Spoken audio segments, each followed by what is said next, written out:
आज के इस वीडियो में मैं बात करने वाला हूं कुछ प्राचीन मूर्तियों की। क्योंकि कुछ मंद बुद्धि वालों का कहना है कि महायान शाखा को हिंदू धर्म कहना ठीक नहीं है।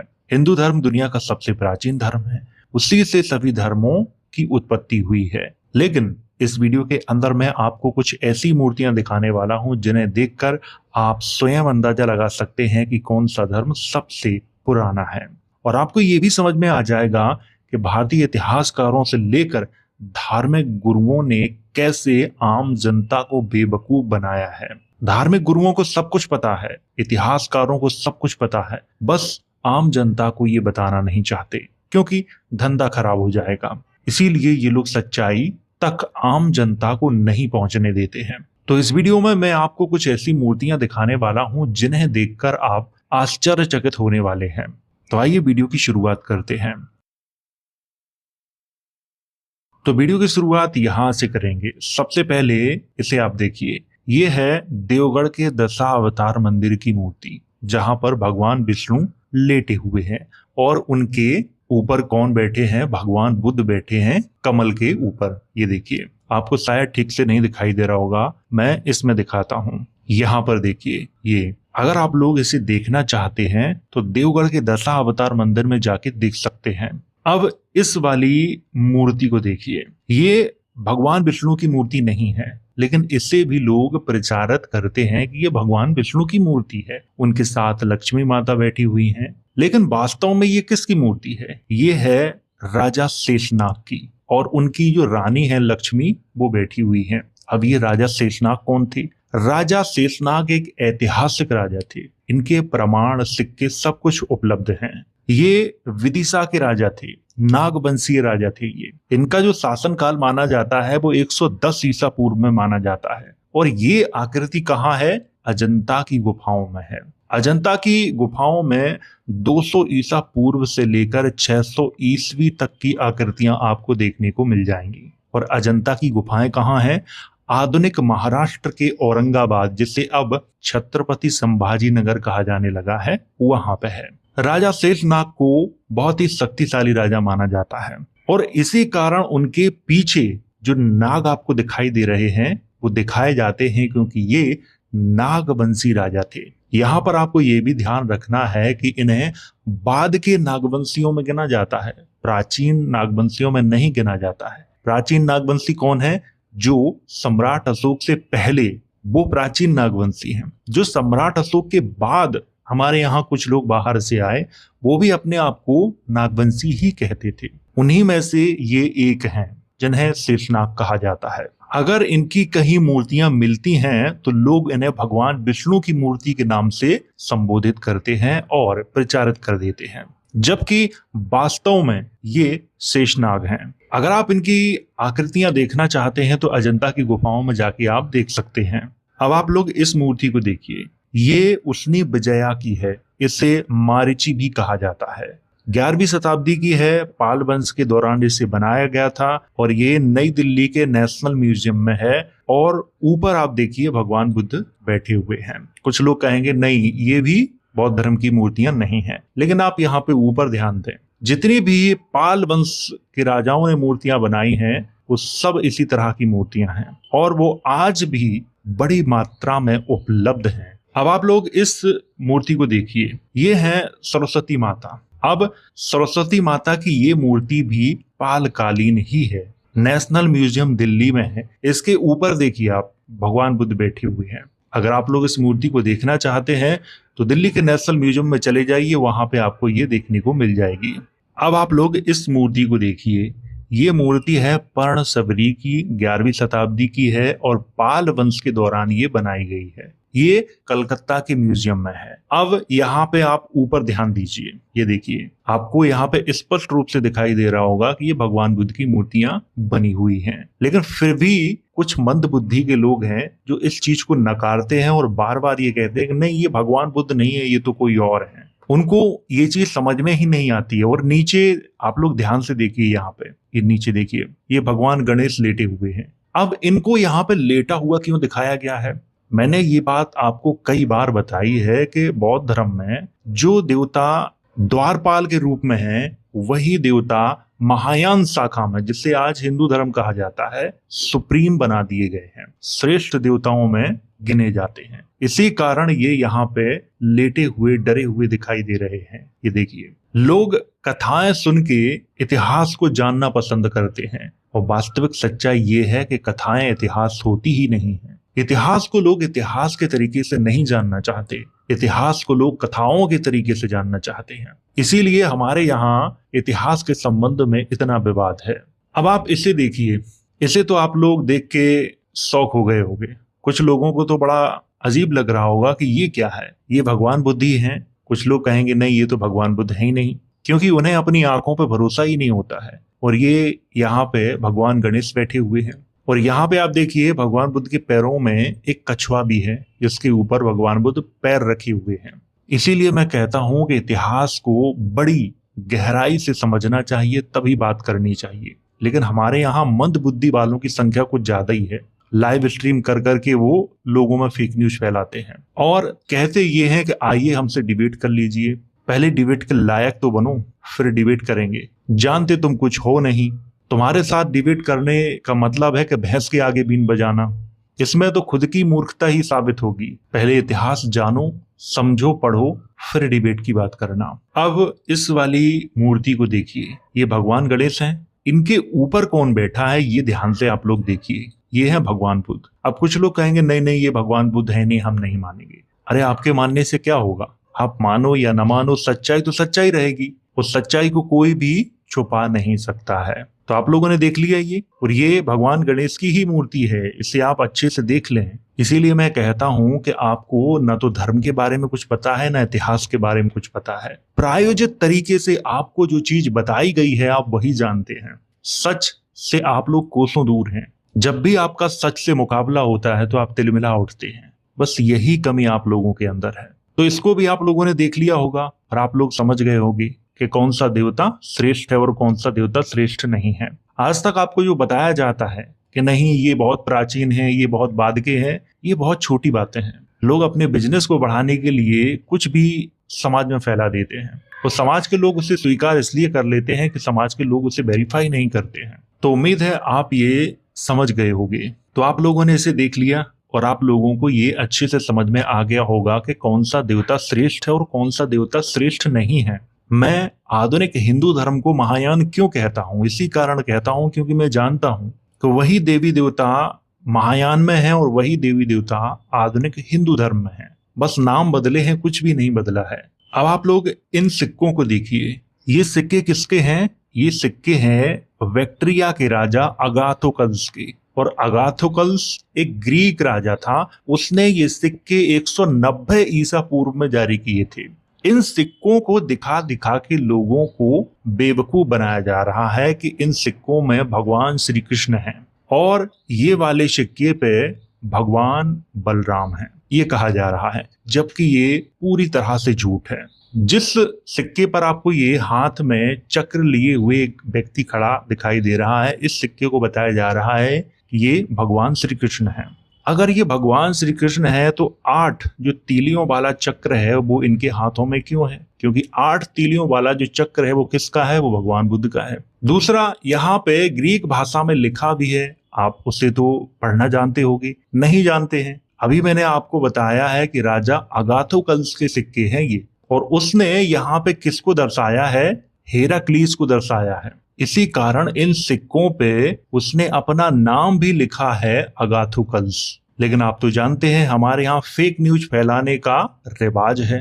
इसके बारे में आपको विस्तार से अगर जानना है तो इस पे मैंने वीडियो बनाया है, तो आप लोग उस वीडियो को देख सकते हो। उसमें मैंने चर्चा की है इस विषय पे, ग्रीक राजाओं वाला वीडियो है, उसे आप देख सकते हो। अब आप लोग इसे देखिए, ये भगवान बुद्ध बैठे हुए हैं और उनके पीछे एक नंगा पुंगा आदमी खड़ा हुआ आपको दिखाई दे रहा होगा। इस नंगे पुंगे आदमी का नाम है हेराक्लीस। इसे कुछ इतिहासकार हेराकल्स भी लिखते हैं, लेकिन आमतौर पे हेराक्लीस के नाम से ही इसे जाना जाता है। हेराक्लीस के संबंध में कहा जाता है कि ये मथुरा में आया था और मथुरा में कुछ समय तक इसने शासन किया था। मथुरा में इसकी पूजा होती है, ऐसा इंडिका में भी थोड़ा सा वर्णन आया है। वही हेराक्लीस है ये। इसकी अनेक मूर्तियां आपको गांधार कला के अंतर्गत मिल जाएंगी, लेकिन सारी मूर्तियों में ये भगवान बुद्ध के साथ आपको दिखाई देगा। यही हेराक्लीस को अगाथोकल्स ने अपने सिक्कों पे दिखाया है। यहाँ पर ये नंगा पुंगा खड़ा हुआ है, लेकिन उन सिक्कों में उसने वस्त्र पहने हुए हैं। आगे मैं इसकी और मूर्तियां आपको दिखाऊंगा, उसमें भी इसने वस्त्र ही पहने हुए हैं, बिल्कुल बौद्ध भिक्षुओं की तरह। यहाँ पर ये जो दिखाई दे रहा है, ये भगवान बुद्ध की सुरक्षा करता हुआ दिखाई दे रहा है, हेराक्लीस। ये मूर्तियां आपको गांधार कला के अंतर्गत देखने को मिल जाएंगी। अब आप लोग इसे देख लीजिए। इसे आप लोगों ने जरूर देखा होगा, लक्ष्मी माता। वास्तव में गज लक्ष्मी इन्हें कहा जाता है। और ये कौन है? ये भगवान बुद्ध की माँ है। लेकिन मंद बुद्धि के लोग इन्हें क्या प्रचारित करते हैं? लक्ष्मी माता है ये। वास्तव में ये गज लक्ष्मी यानी महामाया है। सांची स्तूप पे इनकी आकृतियां आपको देखने को मिल जाएंगी। उन आकृतियों को देखने के बाद भी लोगों को विश्वास नहीं होता है, क्योंकि बचपन से उनके अंदर फेक न्यूज भरी गई है। अब उनका जब सच्चाई से सामना होता है तो बेचारे घबरा जाते हैं। अगर आपको इनके बारे में और विस्तार से जानना है तो इन पर भी मैंने एक विस्तृत वीडियो बनाया है, तो आप उसे देख सकते हो। वो वीडियो मैं अंत में डाल दूंगा, तो आप वहां से जाके भी उसे देख सकते हो। आपको विस्तार से इनके बारे में जानकारी उस वीडियो में मैंने बताई है, तो वहां से आपको सब कुछ समझ में आ जाएगा इनके बारे में। अब आप इन्हें देखिए। कुछ लोग ये कहते हैं स्वास्तिक जो चिन्ह हैं वो इस धर्म के हैं, उस धर्म के हैं, फलाना ढिकाना, ये सब बातें होती हैं। स्वास्तिक जो चिन्ह हैं वो समण परंपरा के हैं। ये भगवान बुद्ध के पद चिन्ह हैं। आप राइट पैर पे देखिए, ये राइट वाला पैर है, इस पे जो स्वास्तिक चिन्ह बना है, आज इस वाले स्वास्तिक चिन्ह को कौन इस्तेमाल करता है? हिंदू धर्म वाले और जैन धर्म वाले इस्तेमाल करते हैं। राइट पैर का ये स्वास्तिक चिन्ह है। अब लेफ्ट पैर पे देखिए, यहाँ पे इस वाले स्वास्तिक चिन्ह को कौन इस्तेमाल करता है? ये बुद्धिज्म वाले इस्तेमाल करते हैं, ये वाला, ये देखिए। जबकि दोनों ही जो स्वास्तिक चिन्ह है ये समण परंपरा के हैं। आजकल आपने एक शब्द सुना होगा कि ये लेफ्टिस्ट हैं, ये राइटिस्ट हैं। तो ये लेफ्टिस्ट और राइटिस्ट जो शब्द हैं ये कहाँ से हैं? वो यहीं से हैं, लेफ्ट पैर और राइट पैर। भगवान बुद्ध की जो राइट पैर में जो स्वास्तिक है वो किस तरह का बना है? इस तरह का बना है। और लेफ्ट पैर में जो स्वास्तिक है वो किस तरह का बना है? वो इस तरह का बना है। इसे आपको समझना होगा। कुछ लोग ये भी कहते हैं कि वो वामपंथी है। वामपंथी लोग कैसे होते हैं? बहुत ज्यादा तर्कशील होते हैं, वो तर्क में विश्वास करते हैं, इसीलिए कुछ लोग उन्हें कहते हैं कि ये वामपंथी हैं। कौन कहते हैं? जो राइटिस्ट हैं वो कहते हैं, जो राइट विंग के हैं वो कहते हैं। अभी मैं आपको बता चुका हूं कि ये जो चिन्ह है ये समण परंपरा के हैं और उसी परंपरा से सभी धर्म वालों ने लिए हैं। ये जैनों में भी आपको देखने को मिलेंगे, बौद्धों में मिलेंगे, आधुनिक हिंदुओं में भी देखने को मिलेंगे, और भी धर्मों में देखने को मिलेंगे आपको। अब आप लोग इसको देखिए, ये एक मोर है और उसके ऊपर भगवान बुद्ध बैठे हुए हैं और ये 15वीं शताब्दी की एक आकृति है। यहाँ पे आपको अच्छे से ये चीज समझ में आ रही होगी। अब आप लोग इसको देखिए, इसके बारे में मैंने अपने कई वीडियो में चर्चा की है। ये त्रिलोकनाथ मंदिर हिमाचल प्रदेश में मूर्ति है। इस मूर्ति में आपको जो सामने दिखाई दे रहे हैं ये है भगवान शिव और इनके ऊपर बैठे हैं भगवान बुद्ध।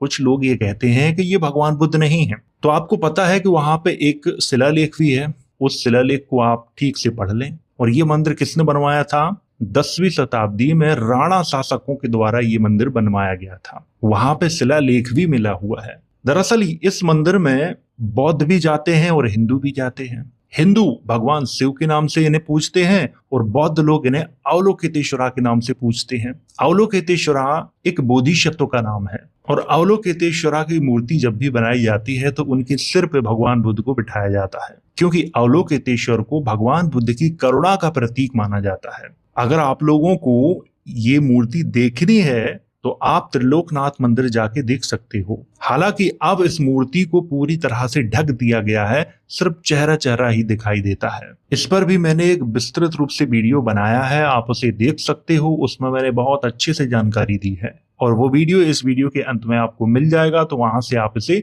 देख सकते हो। अब आप लोग इसे देखिए। इसे देखकर मुझे एक चीज याद आ रही है कि दुनिया चले ना श्री राम के बिना और श्री राम न चले हनुमान के बिना। आगे एक बंदर है जो बहुत ही अच्छे मूड में है और नाचता हुआ जा रहा है।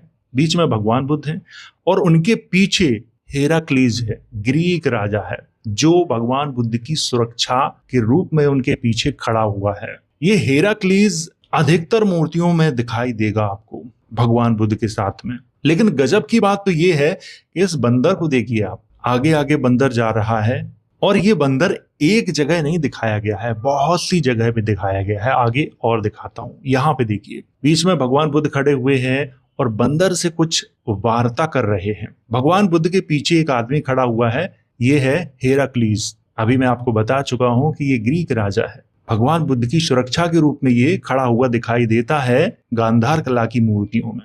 अब इस बंदर को देख के आपको क्या लग रहा है? इसे बानर देव कहा गया है, भगवान बुद्ध का प्रिय शिष्य था ये। इन मूर्तियों को देखकर कुछ लोग बड़ा आश्चर्यचकित हो रहे होंगे कि ऐसा कैसे हो सकता है, आज तक हमने ये चीज पढ़ी नहीं, आपने पढ़ी नहीं है या फिर आपको पढ़ाया ही नहीं गया है।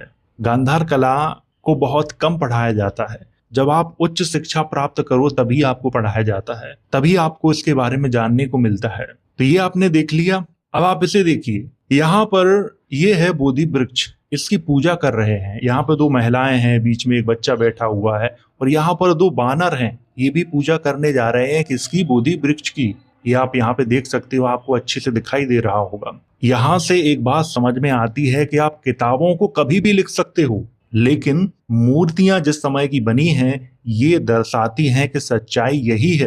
किताबों में जस्ट उल्टा पढ़ने को मिलता है, क्योंकि किताबें 700-800 साल के अंदर ही लिखी गई हैं सब की सब। ग्रीक शासकों से लेकर कुषाण राजाओं तक ने गांधार कला को प्रोत्साहन दिया है। उनके समय में गांधार कला अपने चरम पे थी। तो यहां से आपको ये चीज समझ में आ गई होगी। अब आप इसे देखिए, यहाँ पे एक तरफ बीच में तो भगवान बुद्ध बैठे हुए हैं, ये है कुषाण राजा कनिष्क का कास्केट। और कुषाणों का वंशज कौन है? आज के जो गुर्जर हैं वही लोग हैं। बीच में भगवान बुद्ध बैठे हुए हैं और एक तरफ खड़े हैं ब्रह्मा और इस तरफ खड़े हैं इंद्र।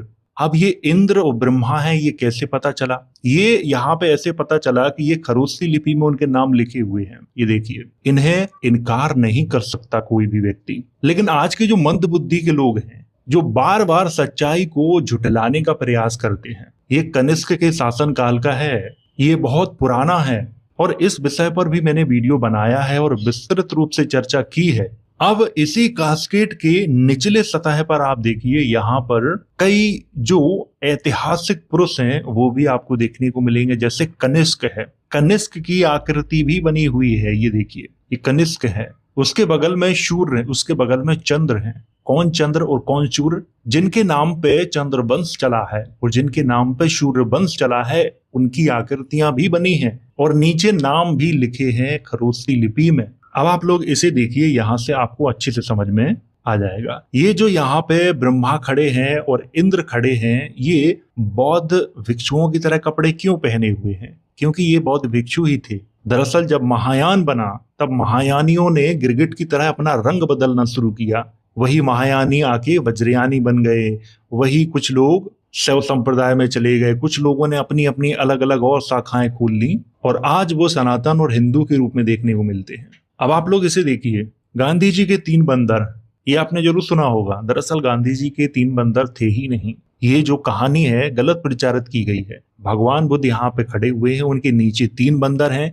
ये जो आपको मूर्ति टाइप की दिखाई दे रही है, ये 1677 की है, जापान में है। ये सब लोगों ने क्या किया है कि बुद्धिज्म को पढ़ के वहां से अच्छे अच्छे जो थॉट्स हैं उनको लेके लोगों में प्रचारित किया है और ये कहा है कि देखिए ये मेरा है। लेकिन उन्होंने लिया कहां से? वो बुद्धिज्म से लिया हुआ है। बुद्धिज्म की बहुत सी चीजें ऐसी हैं जो अन्य धर्मों में घूमती हैं। अभी कुछ समय पहले मैं पारसी धर्म को पढ़ रहा था। पारसियों में बहुत सी चीजें हैं जो सीधे सीधे बुद्धिज्म से इस्तेमाल की गई हैं। इसी कारण मैक्स मूलर ने पारसी धर्म के बारे में कहा है कि इससे बौद्ध धर्म की बू आती है। पारसी धर्म के बारे में कहा है कि इससे बौद्ध धर्म की बू आती है, क्योंकि पारसियों ने अधिकतर चीजें वहां से ली हैं। स्पष्टता ये दिखाई देता है।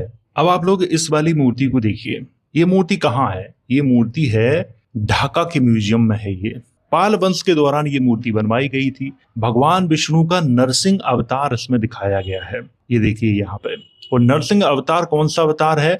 भगवान विष्णु का चौथा अवतार माना जाता है। और भगवान विष्णु के ऊपर कौन बैठे हैं? भगवान बुद्ध बैठे हैं। अब कुछ जो मंद बुद्धि के लोग हैं वो क्या कहते हैं कि नहीं, ये भगवान बुद्ध नहीं है, उन्हें अपनी आंखों पे भरोसा ही नहीं होता है। यहाँ पे मैं एक प्रश्न पूछना चाहता हूँ, सुप्रीम गॉड कौन है? ब्रह्मा, उन्हें ही तो मानते हो। वही ब्रह्मा हाथ जोड़ के भगवान बुद्ध के आगे खड़े हुए हैं। अभी मैंने आपको दिखाया था, कुषाण वंश के राजा कनिष्क ने अपने कास्केट पे ये दर्शाया है और अच्छे से खरोष्टी लिपि में लिखा भी है कि ये ब्रह्मा है जो हाथ जोड़ के खड़े हुए हैं भगवान बुद्ध के आगे। किताबों में आपने चाहे कुछ भी लिख लिया हो कि भगवान बुद्ध भगवान विष्णु के 9वें अवतार हैं, जबकि सच्चाई बिल्कुल विपरीत है। ये मूर्तियां बहुत पुरानी हैं और मूर्तियां बदलती नहीं हैं। किताबें बदली जा सकती हैं, उनमें जो लिखा हुआ है उसे बदला जा सकता है, लेकिन मूर्ति जो बनी है वैसी ही बनी रहेगी। इसीलिए अहंकारी मत बनो और समझो ठीक से चीजों को।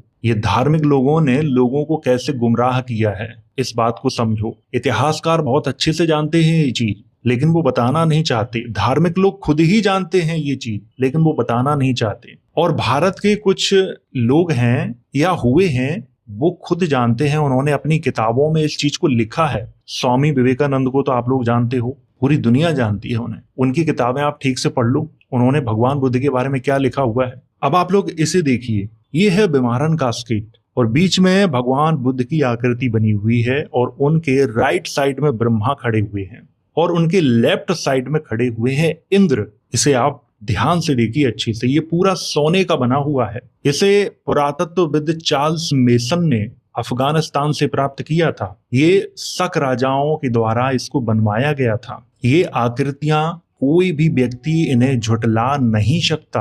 आज आप लोग चाहे कुछ भी कहो कि भगवान ब्रह्मा बहुत श्रेष्ठ हैं, उन्हीं ने सब कुछ क्रिएट किया हुआ है, जबकि सच्चाई ये है कि वही ब्रह्मा बुद्ध के साथ खड़े हुए दिखाई देते हैं, वही इंद्र बुद्ध के साथ खड़े हुए दिखाई देते हैं। और कास्केट के इस तरफ ये बोधिसत्व खड़े हुए हैं। और ये कास्केट किस में मिला था? इस वाले ताबूत में मिला था। ये गोल आपको दिखाई दे रहा होगा, घड़ा सा, ये इसी में ये मिला हुआ था। खरोष्टी लिपि में इस ताबूत पर एक लेख भी लिखा हुआ है। वो लेख क्या है मैं आपको पढ़ के भी सुनाता हूँ। भागवत शरीर रेहि शिव रक्षितस मुंज बंद पुत्रस दान मुहे, शिव रक्षितस मुंज बंद पुत्रस दान मुहे नियाति भागवत शरीर रेहि सर्व बुद्धन पुए। ये लिखा हुआ है। अब इसका हिंदी में अनुवाद क्या है मैं आपको वो भी सुनाता हूँ। हिंदी में अनुवाद है, भगवान के अवशेषों के साथ मुंज बंद के पुत्र शिव रक्षित का दान सभी बुद्धों के